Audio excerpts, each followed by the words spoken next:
Hello everyone. So today we're looking at another Oscar Peterson phrase, and this time we're in the key of A flat. And this is from his trio recording of Duke Ellington's Band Call from the album Night Train, which is one of my favourite albums.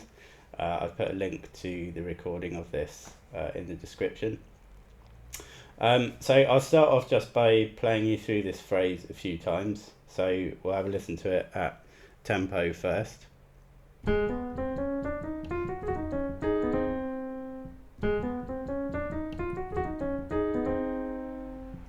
then a bit slower.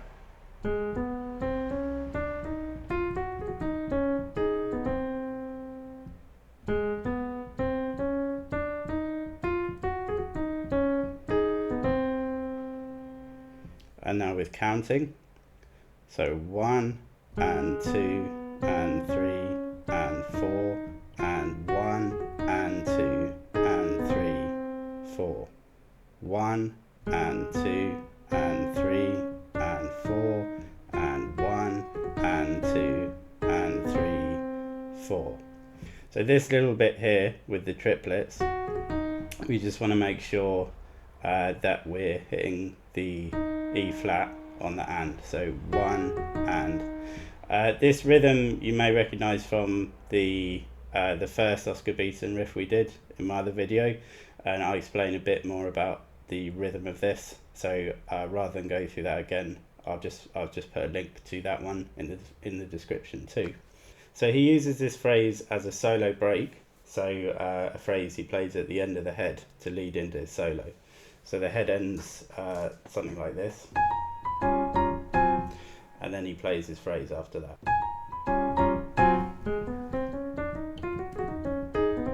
And then leads into his solo. So a couple of things I'd like to mention, a couple of tips to help this phrase sound a bit better. The first being that I'm not playing this phrase completely legato and joined up like this. But instead we're playing it slightly detached. So you can hear there's a slight gap in between the notes. So hopefully you can hear the difference. So this is completely legato. And then slightly detached, slightly staccato. We don't want to overdo it. So we don't want to play it too staccato like this, just slightly. The second point I'd like to make is something that will help the phrase to swing a little bit more, and that is to emphasise or accent every other eighth note in the bar. So starting with the A flat, we're going to accent that. Now as we have a eighth note rest at the beginning of the bar, what we're really doing here is accenting every second eighth note in this bar.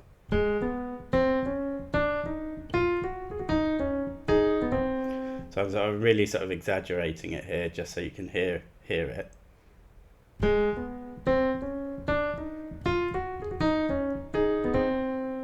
And a bit faster.